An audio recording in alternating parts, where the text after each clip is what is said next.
His other complaint was the password thing. I actually love that Linux does this. And it's only an issue if you're in terminal. And personally, I think this is how every terminal should do a password, even though it'll drive some layman users nuts. Because then, if you're looking over my shoulder, or if you're across the room, if you're spying on my slate, you have no idea how many characters I just typed in, unless you can see the physical keyboard.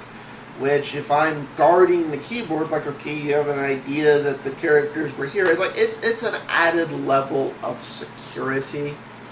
And what a lot of people don't realize is when you're doing that type of connection, and more commonly than not, especially on Linux systems when you're dealing with servers and so forth, you're logging into that kind of connection via something like PuTTY.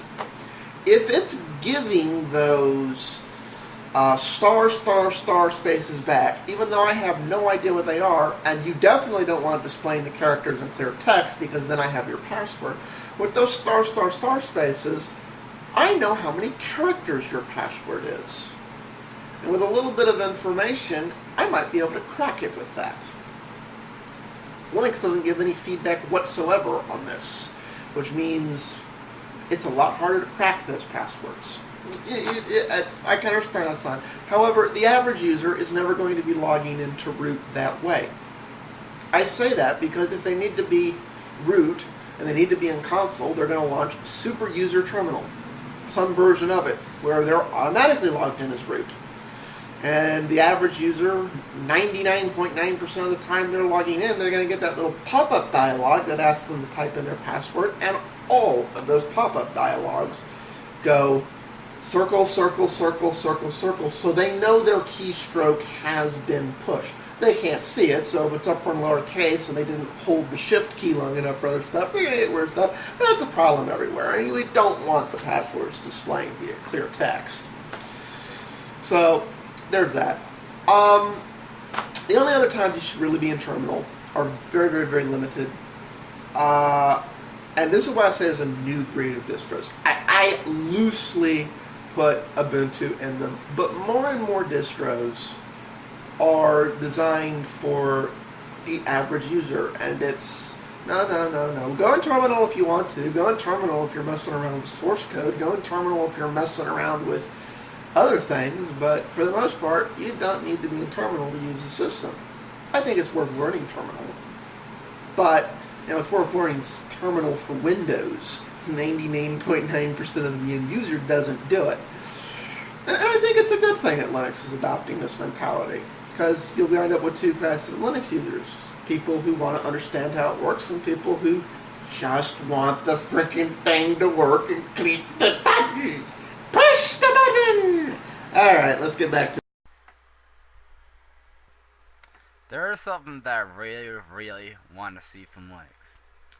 Now, I think you've heard of this by now, but Oracle has recently acquired Sun, and they started rebranding just about everything that Sun had Oracle, like VirtualBox and OpenOffice, Java, yada yada. Anyway, Sun, they have the rights to ZFS. ZFS is epic. Has awesome RAID options. It has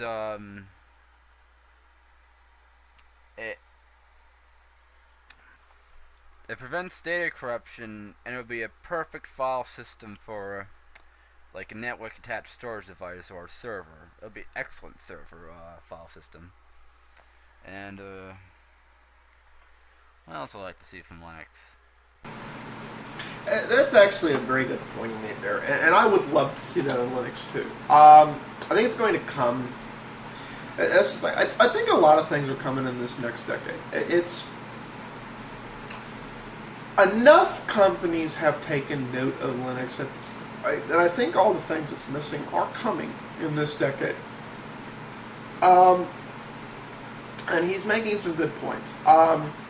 I can't get into this too in depth in this part because, as you can see by the counting YouTube time clock, we are desperately running out of time here, so we're going to have to pick this up in hopefully only one more part. I do want to thank Commodore for citing real references for a lot of points and pointing out some things I actually missed. But yeah, that would actually be a great asset and improvement to Linux. And given the way Suns act in the past, I think it will happen. Peace out. I'll see you in the next part.